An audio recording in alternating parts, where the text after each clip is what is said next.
Paytm ஆப்ல set பண்ணிருக்கக்கூடிய auto pay வந்து எப்படி ஆஃப் பண்றது அப்படிங்கறத டீடைலா இந்த வீடியோல பார்க்க போறோம். பார்க்கறதுக்கு முன்பாக சேனலை சப்ஸ்கிரைப் பண்ணிக்கோங்க, பெல் ஐகானை கிளிக் பண்ணி ஆல் அப்படின்றத செட் பண்ணிடுங்க.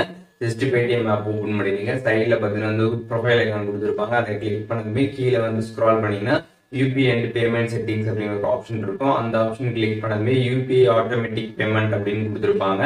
அதை கிளிக் பண்ணீங்கன்னா நீங்க பேடிஎம் ஆப்ல என்னென்ன ஆட்டோ பே எல்லாம் செட் பண்ணீங்களோ அது எல்லாமே பார்த்தீங்கன்னா கம்ப்ளீட்டா வந்து ஷோ ஆகும். இதுல இருக்கக்கூடியது எதை நீங்க கேன்சல் பண்ணணும்னு நினைக்கிறீங்களோ அதுக்கு கீழே பாத்தீங்கன்னா வந்து வியூ டீடைல்ஸ் அப்படின்னு கொடுத்துருப்பாங்க. ஜஸ்ட் அதை கிளிக் பண்ணிடுங்க. அதை கிளிக் பண்ணவே பார்த்தீங்கன்னா கேன்சல் ஆட்டோமேட்டிக் பேமெண்ட் அப்படின்னு கொடுத்துருப்பாங்க. அதை கிளிக் பண்ணதுமே திருப்பி கேன்சல் வந்து கேட்கும். கேன்சல் கொடுத்ததுக்கு அப்புறம் பாத்தீங்கன்னா வந்து யூபிஐ பின் நம்பர் என்டர் பண்ண சொல்லுவாங்க. ஸோ அதை என்டர் பண்ணதுமே பாத்தீங்கன்னா உங்களுக்கு சக்சஸ்ஃபுல்லா பாத்தீங்கன்னா வந்து அந்த ஆட்டோ பேமெண்ட் வந்து கேன்சல் வந்து ஆயிடும். ஸோ பேடிஎம் ஆப்ல எப்படி வந்து ஆட்டோமேட்டிக் பேமெண்ட் வந்து கேன்சல் பண்றது அப்படின்றது இப்போ டீடைலா தெரிஞ்சுக்கிட்டீங்கன்னு நினைக்கிறேன். இதுல எதுவும் டவுட் இருந்துச்சுன்னா கண்டிப்பா கமெண்ட்ஸ்ல மென்ஷன் பண்ணுங்க, எல்லாருக்குமே ரிப்ளை பண்றேன். வேற என்ன கண்டென்ட் நம்ம சேனல்ல வந்து போஸ்ட் பண்ண நினைக்கிறீங்களோ அதை பத்தியும் ஷேர் பண்ணுங்க. அதற்கான வீடியோஸ்மே சீக்கிரமாவே நம்மளோட சேனல்ல வரும்.